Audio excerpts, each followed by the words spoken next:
Welcome to this meeting of the Sacramento Local Agency Formation Commission. Okay. Will the clerk please read the roll? Okay, hold on. I have to take the roll. Hold on. Hi, sorry, I'm talking to Bud. She's on the phone. Okay. Commissioner Chair Little. Here. Jones. Here. Frost. Here. Liebig. Here. Is Lowly there? I don't see him. Okay, so for now he's absent. Okay. Here. Sorry. Are you there? There you are. There Okay, thank you. We have a quorum. Okay. And it sounds like we have one more trying to get in too, right? Yes. Alma, if you can hear me, if you could send the link to Commissioner Linda Budge. For some reason, she didn't receive the link. This is Alma. I just resent it to her. Thank you very much. All right. Well, will Commissioner Frost please lead us in the Pledge of Allegiance? Certainly. Please rise for the Pledge of Allegiance. I pledge allegiance to the flag of the United States of America and to the republic for which it stands, one nation under God, indivisible, with liberty and justice for all. Thank you very much. Appreciate that. This meeting of the Local Agency Formation Commission is cablecast live on Metro Cable 14, the Local Government Affairs channel on Comcast, Consolidated Communications, and AT&T Uverse. This meeting is closed captioned and live streamed at metro14live.saccounty.net. Today's meeting will be repeated Sunday, June 6th at 2 p.m. on Channel 14. The meeting can also be viewed on Metro Cable 14's YouTube channel. Will the clerk please read the COVID announcement? Yes. In compliance with the directives of the county, state, and Center for Disease Control and Prevention, this meeting is live streamed and closed to in-person public participation. Temporary procedures are subject to change pursuant to guidelines related to social distancing and minimizing person-to-person contact. To make a verbal comment at today's meeting, dial area code 916-875-2500. Again, area code 916-875-2500, and follow the prompts to be placed in the queue. For a specific agenda item or off-agenda matter, when the chair opens public comment for a specific agenda item or off-agenda matter, callers will be transferred from the queue into the meeting to make a verbal comment. Written comments are always welcome. Send your email comment to boardclerk@saccounty.net, and your comment will be routed to the board and filed in the record. Thank you. If anyone would like to address the commission, any member not on the agenda, or any matter not on the agenda, now would be the time. Is there anyone who is wishing to speak? I do not show anyone that is there for items off the agenda. We do have some people for item 4 and 6. Okay, great. Well, we will get to that when we get to those items. Yes. Okay. Will the clerk please read the first item on the consent calendar? The first item is the consent calendar, items 1 through 3. Is there a motion? Mr. Chair, I move consent. Frost will second. Okay. So we have a motion and a second. Motion by, I'm sorry, that was by Jones. I believe it was Jones and then second by Frost. Okay. Will the clerk please call the roll? Yes. Commissioner Jones? Aye. Frost? Aye. Liebig? Aye. Lowly? Aye. And Commissioner Budge, I see you there. Yes. Wonderful. Thank you. All in favor, motion passed. Next Okay. item, we have the business items. Report back on the conducting authority for the protest hearing, Sacramento Regional County Sanitation District, proposed sphere of influence amendment and annexation. Real quickly, for the benefit of the commission and the public, this item was before your commission in April. The request for reconsideration, which ensues 30 days after your action, ran its course. No request for reconsideration was received. We did, as authorized by your commission, the executive officer did hold the conducting authority protest hearing in light of it being an inhabited annexation area. We held it in LAFCo offices 2:30 on May 21st. It was a Friday afternoon. It was attended by staff of regional sanitation. No members of the public were in attendance, either in person or through any kind of electronic communication. The hearing was closed, I believe, 2:30. And the project is deemed to be complete with inadequate protest lodged. We do have a member of the public, I believe, has some comments on this. The LAFCo proceedings closed with the closure of the conducting authority hearing. The member of the public. That concludes my presentation. Thank you. Thank you. Does somebody, do we have somebody for comment on this? Alma, do we have anybody? Yes, sir, we I thought do. We have Lynn Wheat on the phone, and she will be starting her public comment. I will need to get the timer up for you. And then Is this a comment? Excuse me, is this a comment on item 4 or item 6? item 4. She wants to comment on both items. Okay, thank you.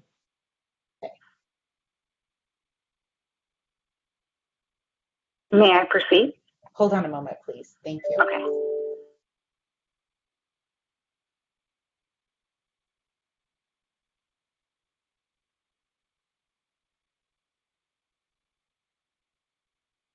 Okay, Lynn, please start with your comment. You have 3 minutes. Thank you. Good evening, commissioners. My name is Lynn Wheat, and I do my best to follow along with what's going on. However, I happen to miss this, what I consider an important meeting.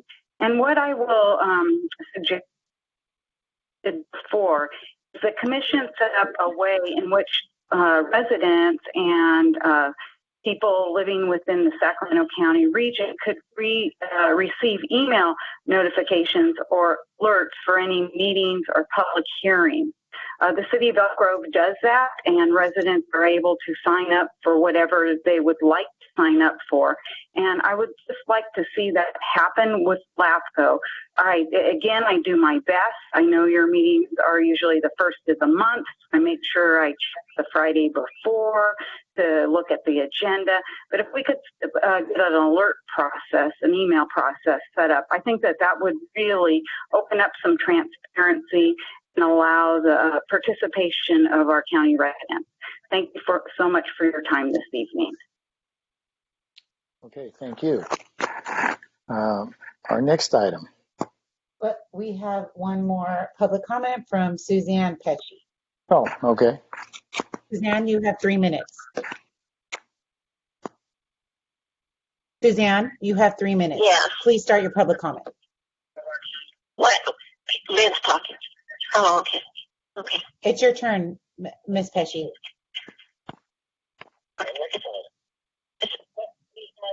Ms. Pesci, the video is delayed, so it's your turn to start your public comment. Oh, good evening. For the record, my name is Suzanne Petchy. Could you please? Good evening. Good evening. For the record, my name is Suzanne Petchy. I'm along. For the record, my name is Suzanne Petchy, and I'm a longtime resident of Elk Grove. What? Wait, stop the clock. Wait a minute. tonight you're being asked to approve the regional sand project of SOI and annexation of the Harvest Water Project. But in reality, I know that you realize what you really in actuality are approving is water storage for an already federally approved groundwater banking project by Sacramento Groundwater Authority in the South American Subbasin, and for the future privatization, public-private partnership of water, local water in the South American Subbasin that will affect the hundreds of thousands of people that live in Elko and surrounding regions, and they have no knowledge of any of this. You know, the Harvest Water Project was designed, was in consultation with farmers. It was targeted outreach to farmers and to conservation landowners. There's been very little discussion of Harvest Water Project with residents of the area. There has been absolutely no discussion of groundwater banking with the public in the area. And the relationship of the Harvest Water Storage Project, the groundwater banking, and the private-public partnerships to privatize local water to sell it on a water market have never been a topic of discussion in the region. And so if the public knew of this, I know that they would be here at this meeting with me tonight, and they would be concerned about what they conceive of as their private right to water. They'd be concerned about their private wells and the cost of water in the city of Elk Grove, which is already amongst the highest in the region. So they would make the same request that I'm going to make. Please do not approve this project until more adequate public outreach and engagement has been made to all of the agencies that are involved in this, SCGA, SGA, SASD. All of these agencies need to fully engage the public so that they know what's happening going forward as this region tries to store water for future development for the entire region. Thank you. Thank you. That concludes your public comment. Thank you.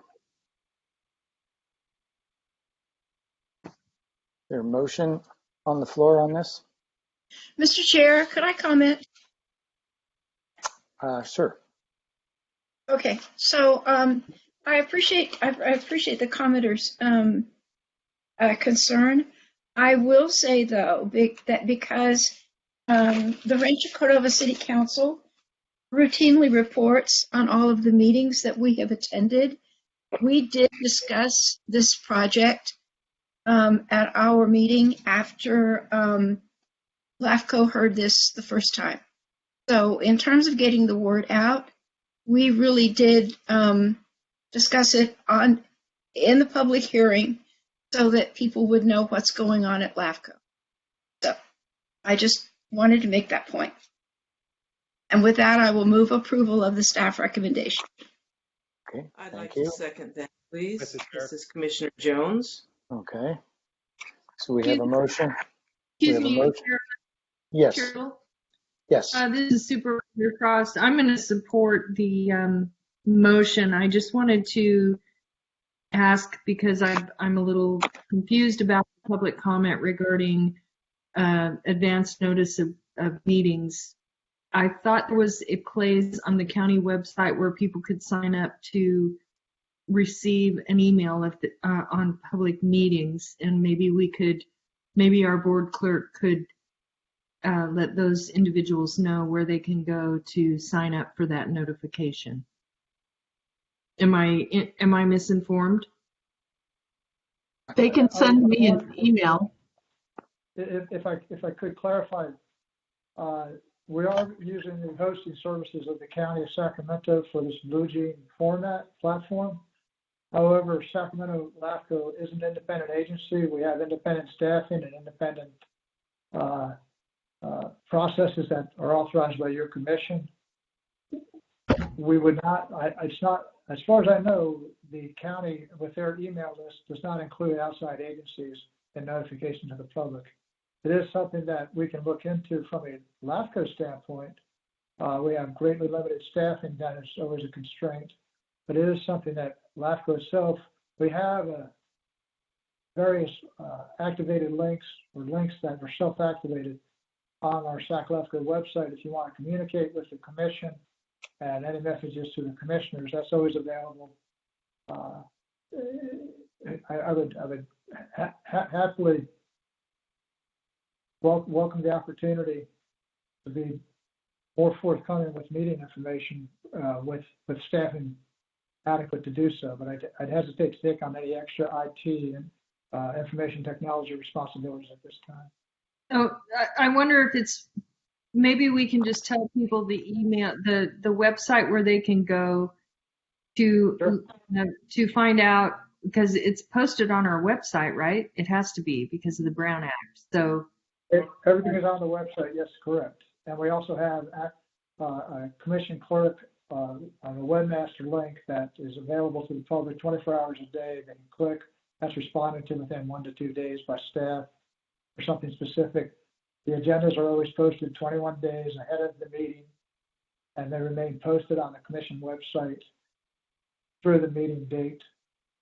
So that's another way to keep track, but it does require some effort, some onus on the part of those who are interested to come to the website as opposed to get on an email list. thank you, Don. All right, thank you. Do we have any other comments? Yes, Mr. Chair, I have a question. When I read the report and I see that no one attended this so-called the hearing, and then the 2 calls that we have, they're indicating that they didn't even know about it, or no one around them knows about it. I'm a little bit concerned that are we really attempting to make sure the community knows about these decisions we're making, and so we can hear back, because these are, this is a very important topic here that we're going to make a decision on. And I just feel like, we have to make sure we go out of our way to make sure the public is aware of the decisions that we make today, and let them feel that we're being as transparent as we can. And that's my 2 cents. Mr. Lockhart, can you explain the process for this protest hearing? Absolutely. One thing to be made clear at the outset is the protest proceeding is an opportunity for folks that live or own property within the boundary of the area being discussed. If these folks are not within that boundary, there's not a notification process. They don't have a means, there is not a means to assign value to protest of folks that are not what's called, and by LAFCo parlance, an affected party. So if you live outside of the area, you don't like a project, that's why the commission holds the public hearing, which is noticed again 21 days ahead of time. We do now, to clarify what I previously mentioned, the project specific, if we have folks that are tracking a project and they ask to be notified of projects when they do come through, they do reach benchmarks, we do include them when we do an outreach that the notice that the meeting is coming up. But just a general agenda email list, we don't have that. So, but to go back to this process, to Member Lowry's question, we published, in this case, we published to the local paper, the amount of mailings would have been approaching just over 1,000. There's a caveat in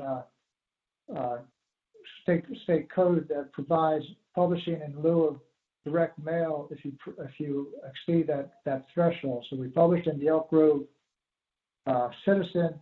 It ran. We have a copy of that that's available.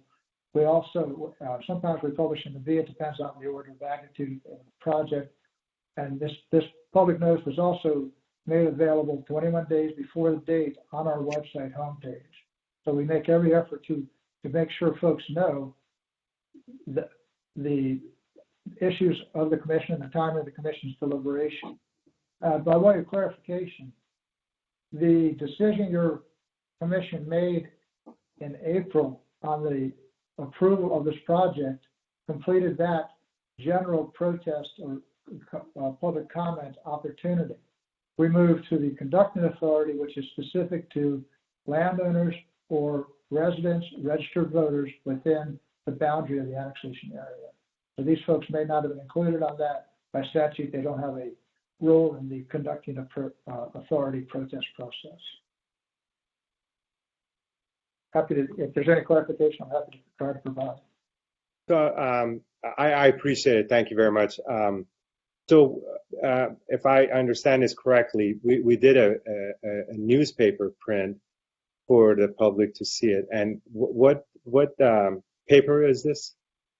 It's a local paper with over 100,000 circulation. That's the criteria. It's printed in the city of Elk Grove. I believe it's twice a week. The Elk Grove Citizen. It is available in the community as well as by subscription. As I say, the cost to do so. The Elk Grove Citizen is now once a week, and it's once a week now. They changed only last year, but it is a very comprehensive paper. It's probably one of the best regional papers in this area. And as Don says, it is available by subscription, and I have subscribed since 1994. So I thoroughly enjoy the newspaper. So if you're not a subscriber, pretty much you will not get the paper. But they also have a website. But yes, but we do it in recognition that not everyone does have the opportunity to subscribe to the paper. We also post it on our website, which is available again 24 hours a day, 7 days a week, 21 days prior to the conducting authority hearing. So over the course of those 21 days, if someone wants to come to the website, they can see everything that's pending, pending before your commission and the date that it will be before your commission. And because many of the regional newspapers, even though they are generally subscription-based, on the other hand, a lot of them drop copies in public places, or, it would be like at the Elk Grove City Hall, or the fire station, or a local Starbucks, or places like that. So I wouldn't count out the fact that it could easily be available in a lot of public places. And online. Right. Good point, Sue. Thank you. Thank you. Okay. Any further comments before we move to a vote? All right, we have Excuse me.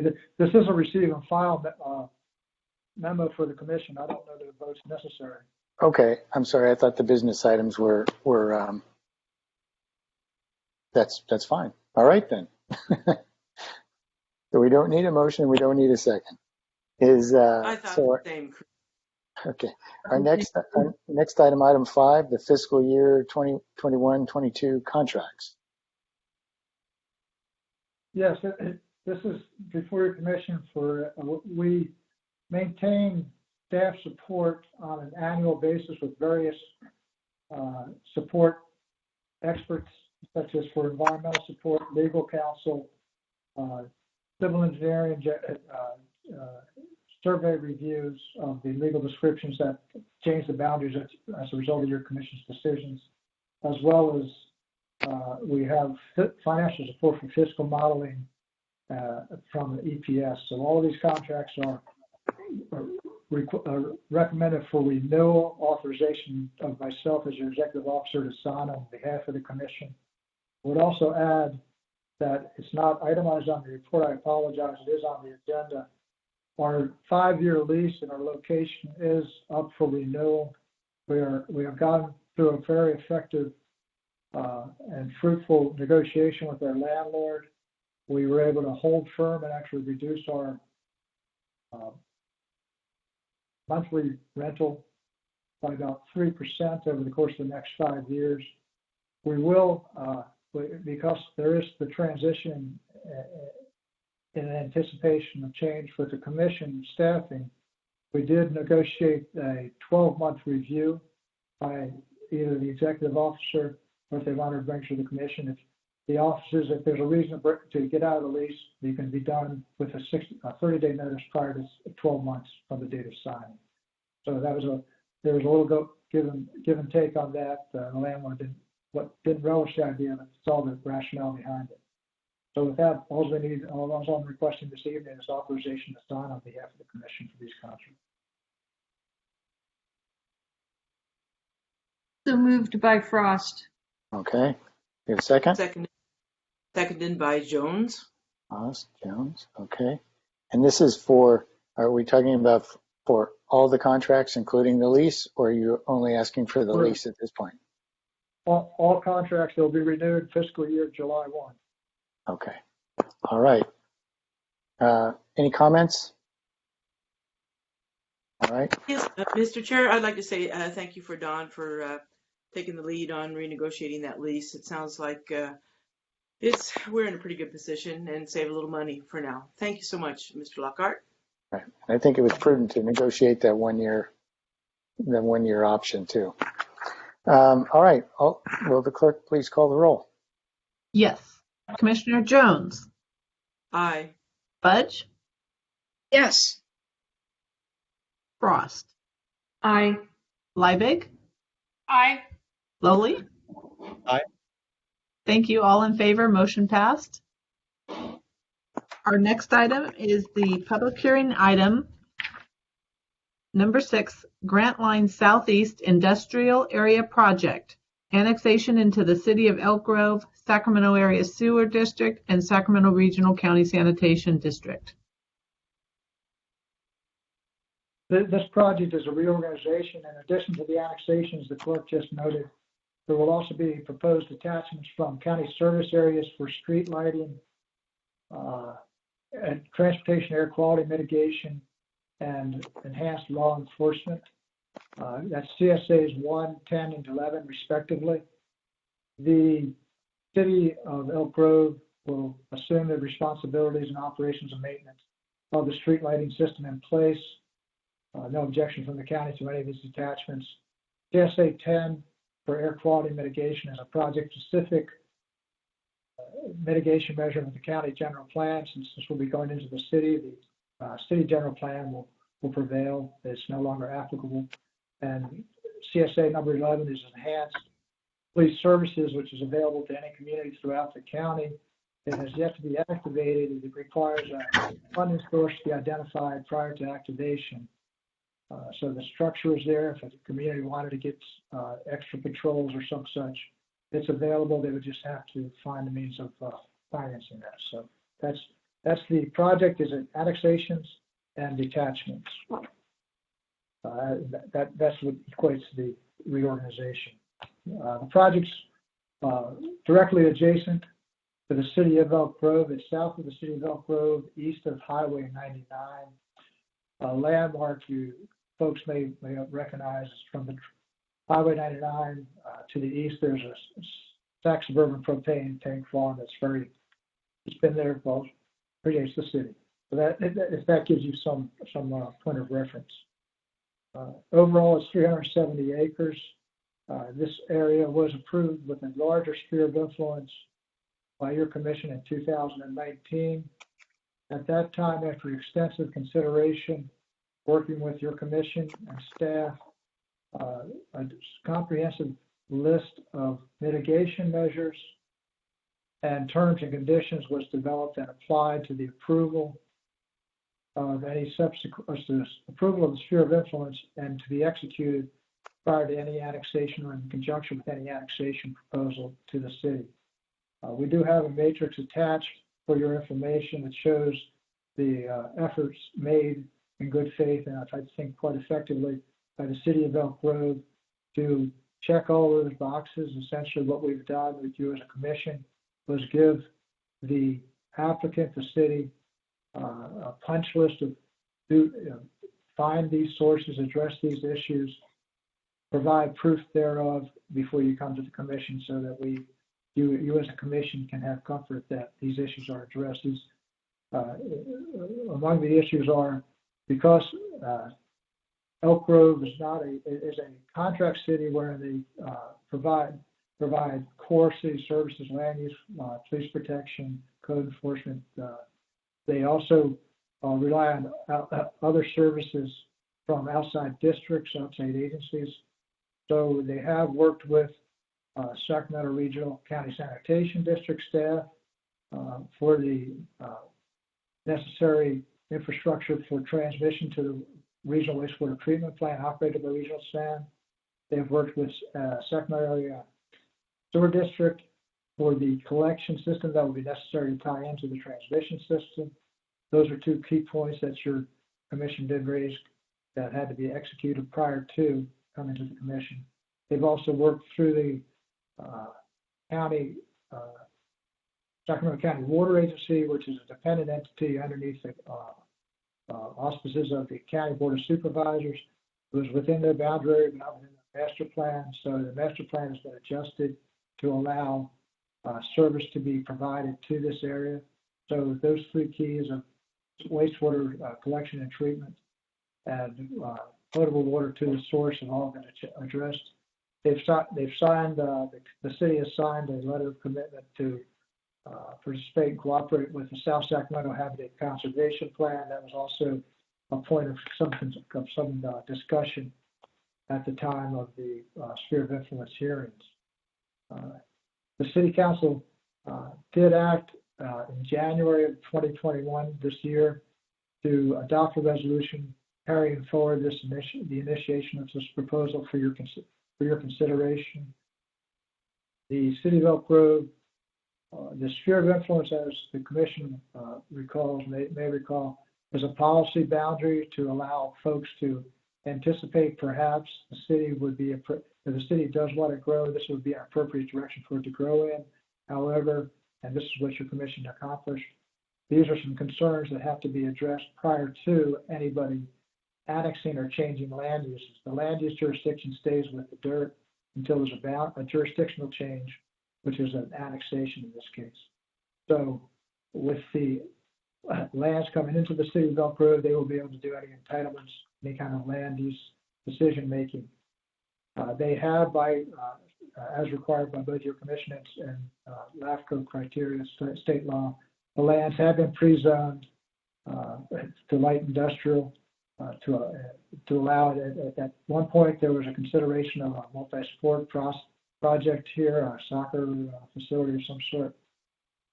That would be permitted under this pre-zoning designation with a conditional use permit approved by the city.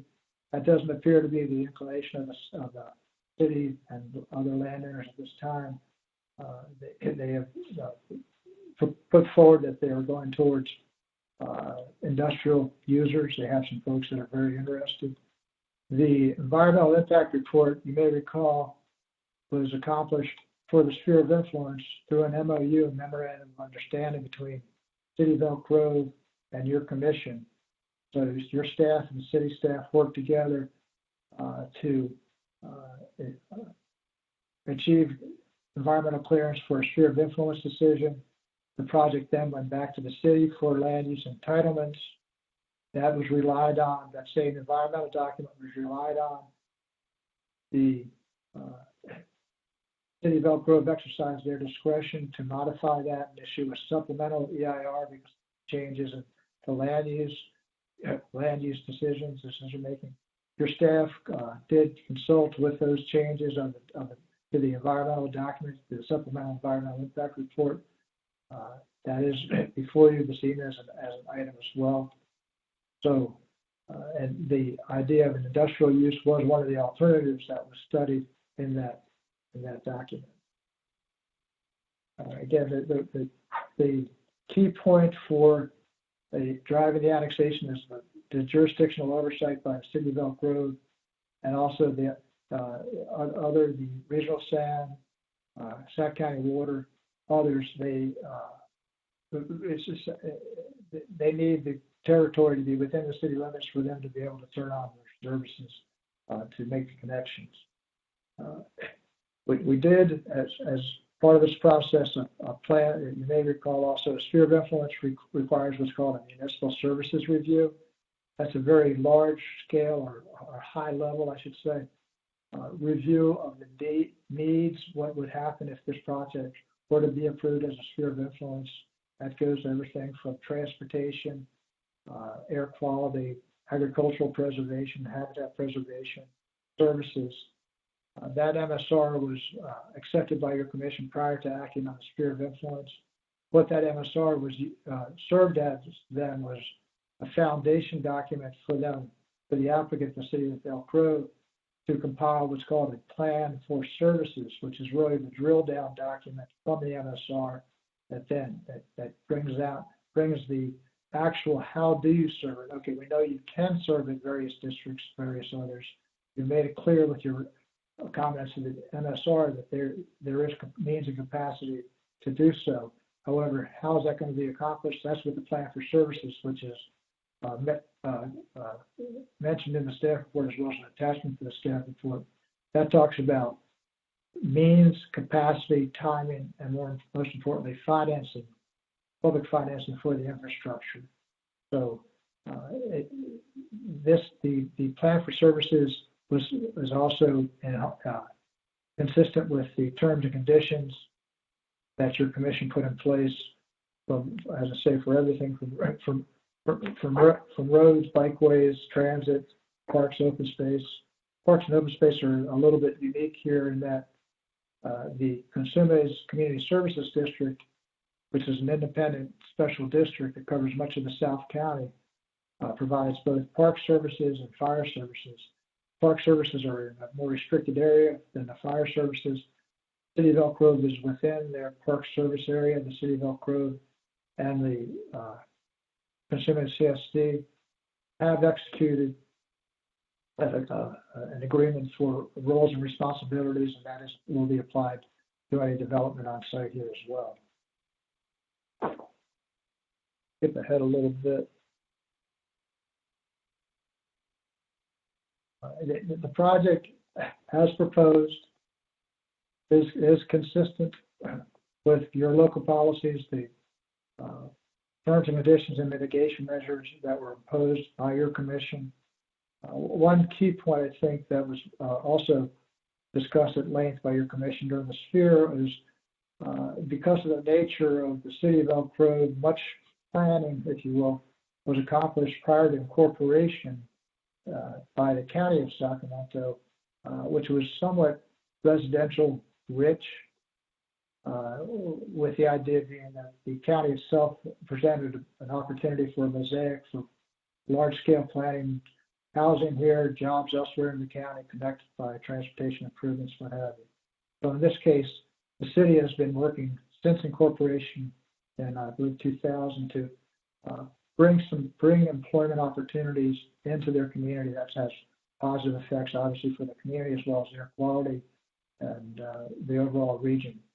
So with this first step of the city's 100 acres and the overall sphere of influence here, this could manifest itself into a fairly active, job-rich center that will, again, benefit the region, but also contribute strongly to the city of Elk Grove's job housing fit. So that's a positive that I think your commission should acknowledge your role in allowing that to occur.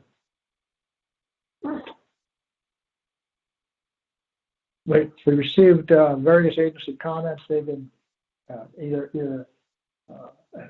were speaking to either the plan for services, acknowledging that it was adequate and accurate. No comments of objection were received from either the public or any affected agencies. I think really what you're looking at before your commission this evening is kind of a LAFCo 101, how to do it right. The commission, you were very deliberative. You took your time to go through the process of the sphere of influence. What are the issues if there is a threshold question of whether the city's boundaries are appropriate for expansion? Where should that be? The decision was arrived. It would be appropriate to be in this area. And what should happen prior to a change in boundary? That's the mitigation measures and the terms and conditions. Those boxes have been checked by the city. So the annexation is really somewhat of a perfunctory exercise by checking all the boxes effectively. It doesn't change your commission's responsibilities or authority. you maintain the discretion to approve as proposed, modify it, and approve it, or disapprove the proposal. With that, I'd be happy to answer any questions.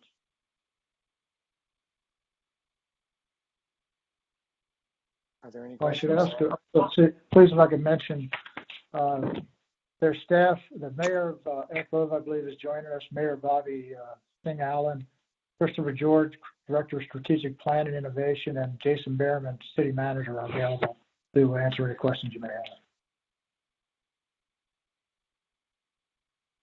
Mr. Chair, first off, I would just like to acknowledge the work that Executive Officer Lockhart has done in preparation for our agenda packet here. Very thorough, and as you were saying, Don, we go through the list of appropriate checkoffs for this consideration of this amendment for annexation. Thank you. Thank you. Anyone else? Member Frost?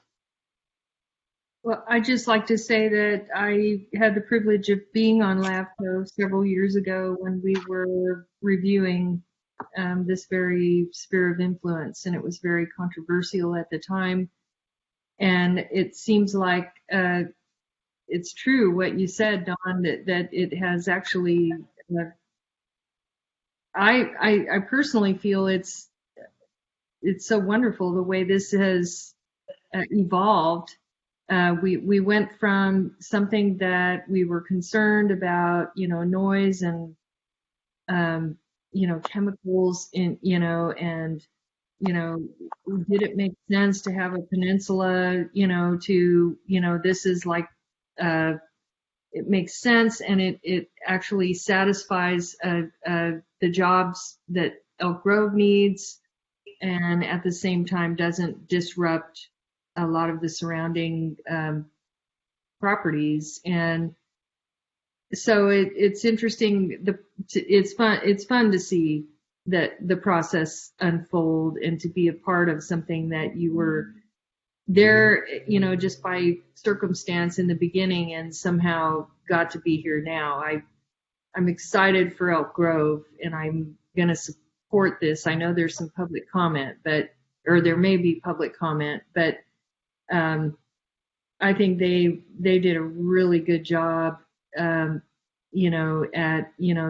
purposing this area and making this a real makes sense annexation. So I'm excited that I got to see the whole thing, because I rarely get that. I usually am at the end or the beginning of something and I never see the whole thing. And so this is good. So I just wanted to make that comment. I think there's probably public comment and more to be said, but I don't have questions. But I want to thank Elk Grove for what they've done here, because it really kind of makes sense to me. Anyone else care to ask questions or comments? Yes. Commissioner Lowley? Yes. Thank you very much. I just have a couple of questions. And so this area that we're kind of annexing out of county and giving it to city of Elk Grove, I am looking at some of the property owners that I see on your the package that you made available for us. Majority of these developers are into residential housing. So my question, and I'm looking down at further down your report, it seems like these are all getting gauged for light to heavy industrial area, if I'm not mistaken. Correct. The folks who are listed as the landowners are, for the most part, long-term property owners. I don't know that they're active development interest. I would defer to staff for details of what kind of conversations may have happened. As I say, we haven't heard any pushback, any protest from any of the surrounding landowners. We did in this case, because this is the public hearing, this was subject to a 500-foot direct mail, U.S. mailing. So it went to all properties within 500 feet of the exterior perimeter of the project. So that includes any residential north of Grant Line Road, as well as any neighbors, either east, west, or south within the project area. So does Elk Grove staff, do you have anything to add to that? Sure, I can. Thank you, Don. So I can pull up a map if you'd be interested, but there are 3 properties subject to the annexation. The first one is the city-owned property. Then we have property owned by the Kendrick family and by the Cypress Abbey Company. The Kendrick property is a longtime family of Elk Grove. They have been involved in some prior developments. They are not looking at this as residential. That is not the case. We've worked with them on the land plan. They're engaging with potential buyers for the majority of it for an industrial project. I don't have details to share though. And then they're looking at retaining the commercial portion up at the north end for a potential project that they may do. The Cypress Abbey property, they're long-term landholders. They're out of the Bay Area, and they're interested in furthering the industrial development. And they may be having conversations with folks, but nothing's definitive at this time. Great. Thank you. The only concern that I have, first of all, I thank you so much, Don. The report was so detailed, so I appreciate your hard work. So once this goes to the city of Elk Grove, to get it rezoned, it becomes a city's responsibility, correct?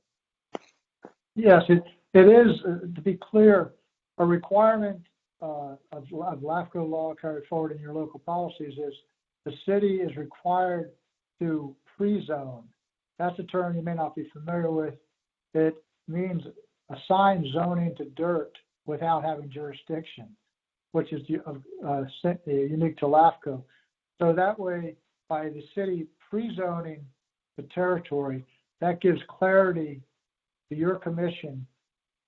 In this case, it's a fairly clear area that's been used for various purposes over the course of time. Sometimes that can be a little bit more of a concern if you're going into what's called green fields and a city is asking for an annexation, but they don't want us, they say, we don't know why, we just want to change our boundary.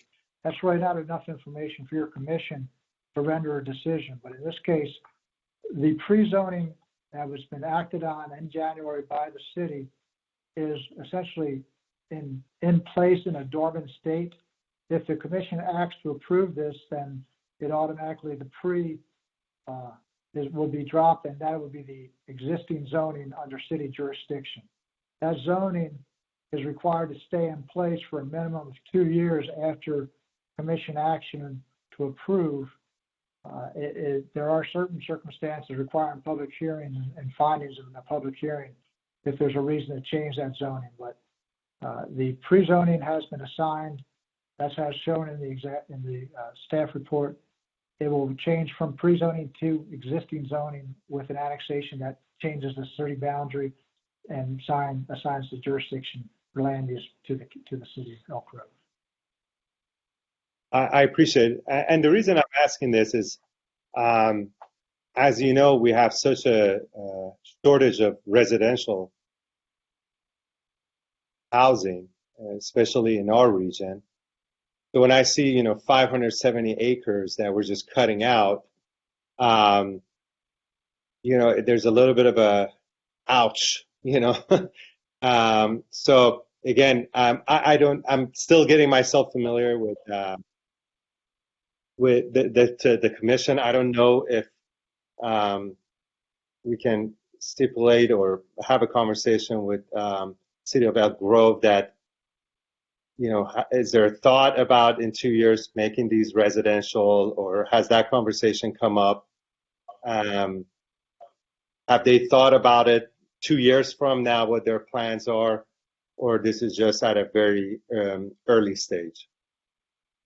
I would clarify that among the findings of your commission is that this project has to be found to be consistent with the annexing city's general plan. The general plan includes an approved housing element. The housing element addresses the regional housing needs allocation criteria, and this project has been proposed is consistent with that. I think you're very much spot on, Commissioner Lowley, in that housing is front page right now. But in the case of the city of Elk Grove, housing has always been a constant. It's the jobs that have been the challenge, and the jobs within the city limits for the population, where they don't have to commute outside of the city limits, have to use transportation corridors, have to have potential air quality impacts. Those are the sorts of balances that may be achieved or are proposed to be achieved by this industrial area developing as a job center. What I'd invite city staff to clarify questions of the housing element compliance, if there's any questions in that or any more in that regard. Thank you, Don. And Christopher Jordan with the City of Elk Grove. I appreciate the comment and concern. So we do have plans for residential in other parts of the city, and there are 2 other sphere areas that were approved by the commission over the last 3 years or so that have now starting the annexation process with the city and preparing land plans. And we anticipate that those will have major residential focus to them. This area is a bit unique given its accessibility to Highway 99 and the active heavy rail corridor, that we think the opportunity here is more suited towards industrial development to take advantage of those resources, and that long-term this becomes more of a jobs-focused area. I'd be happy to sit down with you offline at a time that's convenient. I can reach out to your staff tomorrow to look for a time and give you a little bit more background on the land plans that we have and some of the efforts that are underway for broader development across the community if you're interested. I would greatly appreciate that. Thank you very much. And thank you, Don. Yes, sir. Do we have any other Yeah. comments, questions? Yeah, this is Commissioner Liebig. I'm not in support of this project. I just have a real hard time watching the iterations of this project from start to finish on the multitude of changes it's gone under in different uses, in converting agricultural farmland, originally to a mixed use open space that was going to kind of honor the history and richness of the area, and to now moving that into this whole industrial portfolio is just really sad to me to see this level of infrastructure go into some of the last surrounding agricultural open space areas in this part of the county. And so that I have a real hard time watching that happen. I also think that will lead to further industrial developments in other areas south of Grant Line Road, and just watching agricultural lands kind of slip away in that nature is a slippery slope to me. So I'm very sensitive to those things as well. I think, the original plan of a, multi-sports complex that had recreation, open space, preservation, did a decent job in trying to, collaborate and kind of bring those uses together, and to see this change so quickly within 2 years of the original SOI approval is a bit concerning. And so it doesn't lead me to see that there's good faith effort that will not just continue to just change, as things move around. So like I shared with city staff, this is a tough one for me, and one that's not an easy decision by far. I'm anxious to hear public comments and others of what those have to say. But my initial gut reaction is just from watching this change and flow, and to see that mitigation will be done through SSHCP only, and not really for the agricultural, land that will be taken out of production is also concerning. And so I think there's some underlying layers that don't make this to be a slam dunk, type of decision like it may be for others. But those are kind of my initial thoughts, but I'm anxious to hear public comment on this measure and this iteration from the previous one that was before the commission last year. And those were some of my concerns too. So thank you very much for bringing up the history behind this. So I appreciate it.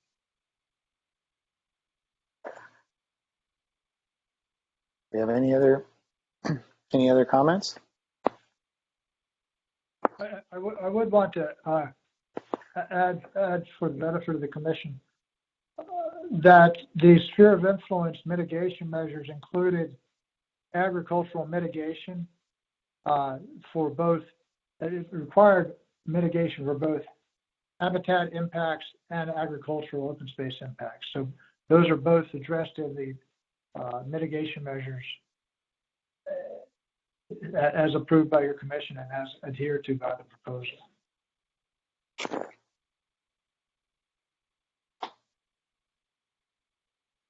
All right. Do we have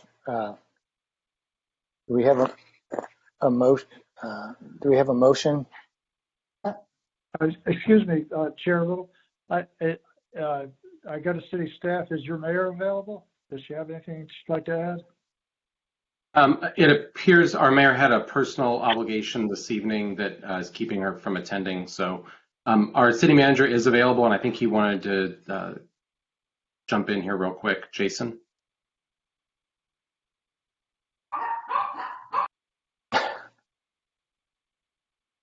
Good point. Thank you, Christopher. Hold on just 1 second. Right, can you hear me? Yep. All right.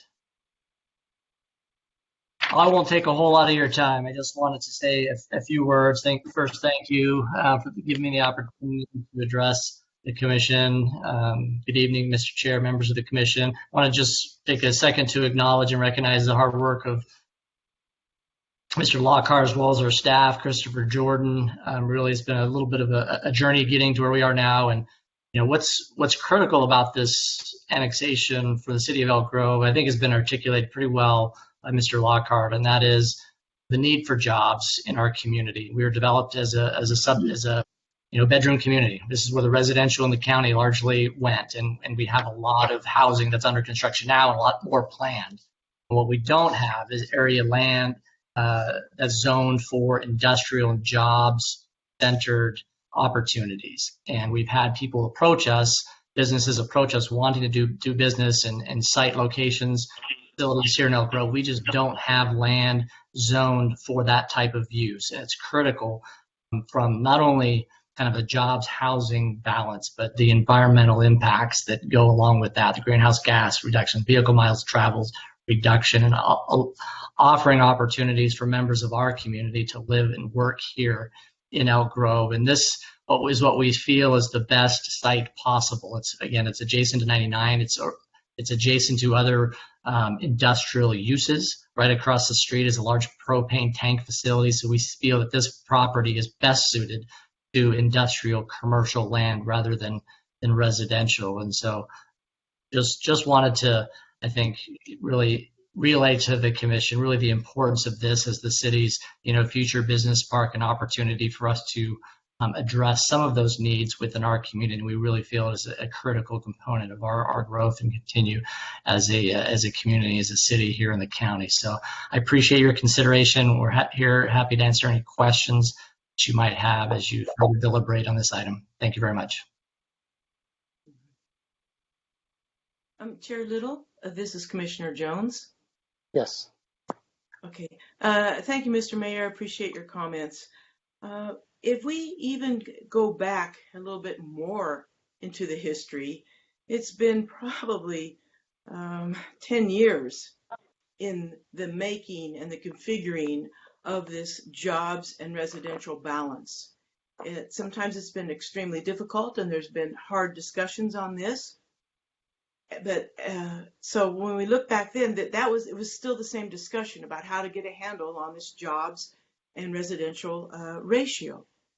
And to their credit, the city of Elk Grove has developed and taken second and third looks at their potential. And I, as a LAFCo commissioner during this entire time, I was very pleased to see that we have, that Elk Grove's position has this balance of jobs, residential. We have orderly growth. Over 10 years, this has been discussed. So I am in support of the staff recommendations and would like to acknowledge the efforts over a long time, more than just 2 years. It's been, at least 10, I think. So I appreciate the mayor's comments and the work and the forward. It's a step-by-step process, and the city of Elk Grove has gone forward in good faith. Thank you. Thank you, Commissioner Jones. Anyone else? Yes. Sorry again. I'm kind of new to this, so I have these questions coming up. Mr. Berman, when 572 5 acres turn into light industrial or heavy industrial, what is the vision of city of Elk Grove of what kind of businesses are going to be attracted as heavy industrial businesses? I think I can actually jump in on this one, and maybe Jason, if you want to follow up. So we're seeing this as an opportunity for a variety of light manufacturing and assembly facilities. We're seeing this as an opportunity for warehouse distribution and logistics facilities. If you'd like, I can bring up a couple of slides to talk about this, but one project that's in particular that we're working on right now is a potential sale of a portion of the city property to Kubota North America. They're a tractor company. They design, manufacture, and sell a variety of tractor-related equipment across the United States and North America. They're an international firm. They're looking at relocating their West Coast distribution facility from Lodi to the Elk Grove area, and this is a target location for them. So that's one example of a use that we think would fit in here well and are actively working on trying to finalize that deal. And so we've been talking about that a little bit. There's been a few council discussions relative to it, including back on May 12th. So that's an example. Great, thank you. So has Elk Grove done any studies on light industrial or heavy industrial, which means a lot of trucks, semi-trucks are going to be traveling? Has Elk Grove done any studies on air quality, noise concerns, traffic on these issues? Because when I hear light industrial or heavy industrial, I think semi-trucks immediately, you know. Right. So this area for the proposed land uses is considered in the EIR, first jointly prepared with your staff for the Sphere Amendment, and then through a supplemental EIR, which we prepared and our council certified back in January. So those potential impacts are considered. We looked at the potential for truck traffic and other sort of uses that would occur here. I think, again, it speaks to the opportunity of this location, that it's not directly adjacent to single-family neighborhoods. There is a neighborhood proximate, sort of northeast a little bit across Grantline. You are along the site is along the southeast connector alignment with Grantline and Camera Road, but it provides the opportunity to connect to State Route 99 today, which is really that primary connection to points north and south. And then the future extension of Camera Road out to Interstate 5 will provide secondary access across the region and really the mega region all the way out to the Bay Area. And that's what I think, again, with Kubota as an example, their operations have materials coming in through the Port of Oakland, shipped hopefully to this facility for final assembly and then shipping out to their dealer network. So I think from those perspectives, we've analyzed that and really see this as one of the strengths of the site. Thank you.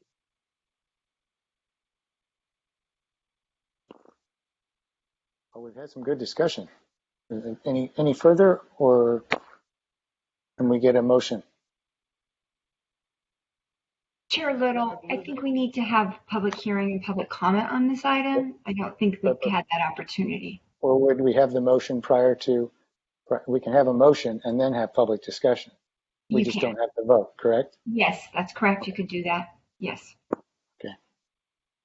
But we can hold off if we want to hear the public. Let's go ahead and do that first. Do we have public comment? Yes, sir, we do. Lynn, would you like hold on a moment. Okay. Hold on. Wow. Okay, Lynn, please start your public comment. You have 3 minutes. Okay, thank you. Good evening. My name is Lynn Wheat, and tonight I share my opinion and assessment of the item before you. As a commenter of Elk Grove, I believe what Elk Grove says and what Elk Grove does are very different by the numerous general plan amendments and rezones. One of these was done in 2013 when they removed several industrial areas, actually multiple industrial areas, and rezoned them. City has spent millions of dollars of taxpayers' monies to incentivize many projects. For instance, the Ridge development, and Costco has been supported with developer requests, and Costco receiving half the city's sales tax for 20 years. All the while, City Council floats the idea of a sales tax increase on the residents. The taxpayers of Elk Grove have front-loaded all the cost of infrastructure to SEPA, whose employment centers have yet to materialize, and the homes sprout up to support the Bay Area commuters. There has not been the extensive outreach to the Elk Grove residents as suggested in the staff report. I doubt any soccer family knows that the Dream Soccer Project and all the taxpayer money spent for the consultant and the bus ride tour has gone away. There is a new plan, which I suspect will even transform after your approval tonight. I believe that this project is really about, especially after looking at the attached exhibits, is the region's new gold for a few who will truly benefit and enjoy new wealth. The Sanitation District's Harvest Water Project, rapid annexation, and OHWD's ability to do what Alta Irrigation District did creates a new business model for some farmers, water banking. In a 2012 Sacramento Bee Viewpoint article, stated that there was more money in selling water in California than in farming. It's been difficult for me to understand the lack of transparency of what this project is become eventually.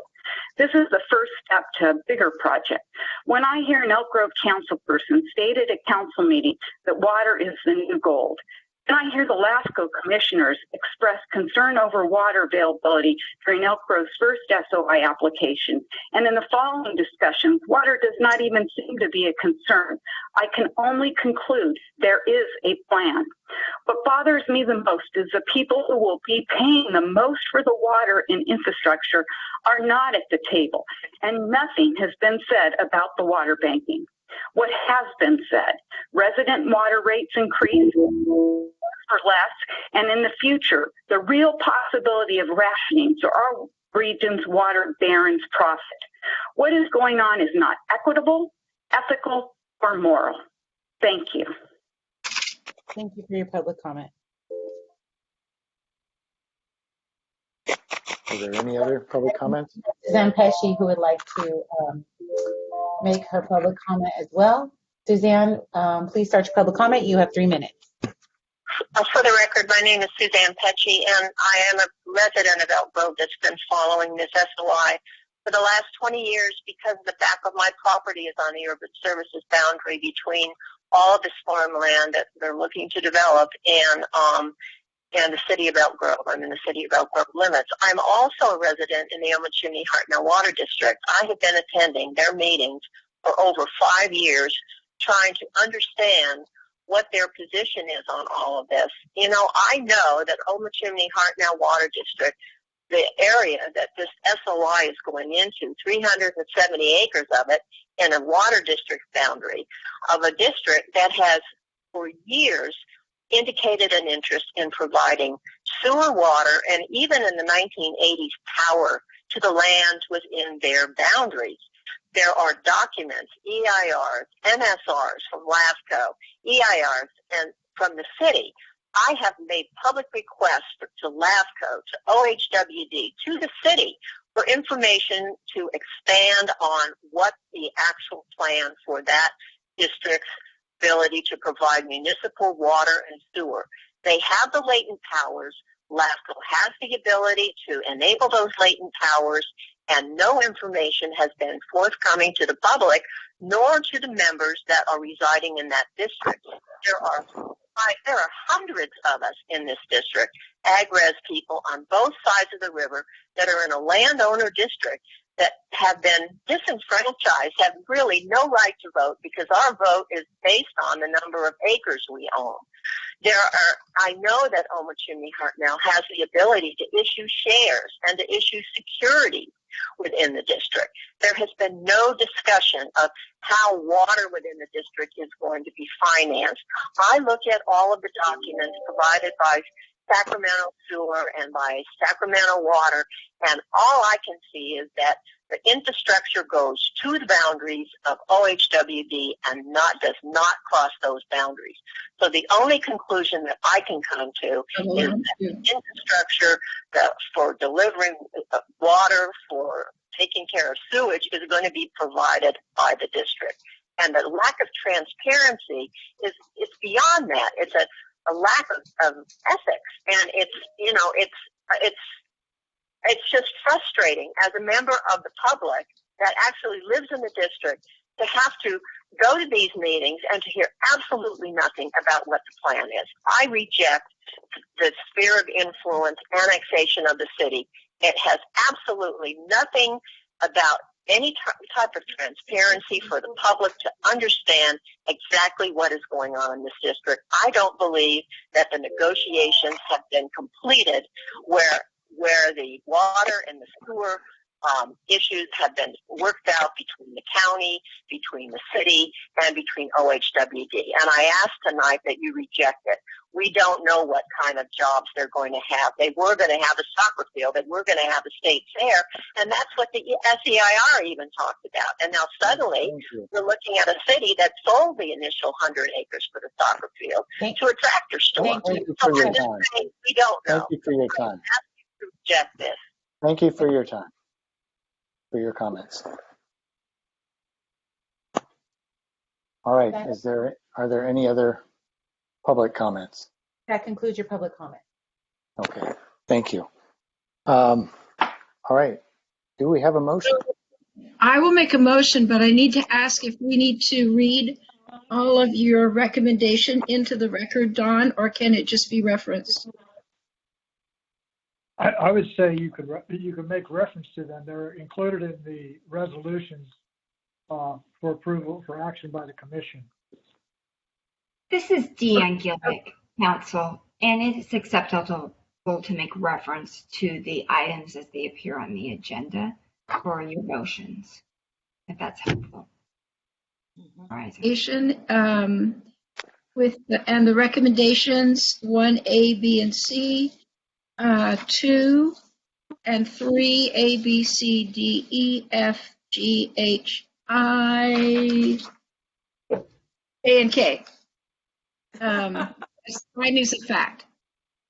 And I would like to second the motion to follow staff recommendation. Commissioner Jones. All right. Well, we have a motion by Commissioner Budge and a second by Commissioner Jones. Is there any further comment before we go to a vote? Hearing none, will the clerk please call the roll? Yes. Commissioner Jones. Aye. Commissioner Budge. Yes. Frost. Aye. Liebig. Nay. And Lowly. No. 3-2, motion passed. All right, thank you. Excuse me, did Chair Little, did you catch the vote? I wasn't asked to vote. I'm sorry. Pardon me, Commissioner Little. Aye. Thank you. I'm so sorry. So I'll strike that previous, and it's 4-2. All right, thank you very much. And good discussion, everyone. I think, we have any questions or announcements? I have nothing to announce, no, sir. Okay. All right, then. We will just a comment, Mr. Commissioner. I think that from what I'm hearing from the public when they're calling in, it seems like we need to do a better job on informing the public about some of these plans that are coming up, because it seems like that's the number one complaint from these 3 to 4 individuals that called. And I understand that, printing something on the paper is one way to do it, but if you have other local papers that circulate at the same time, it kind of sets, a different tone. So I think from this board, we have to kind of dedicate the one way of advertising or letting the public know so they can just concentrate on that source.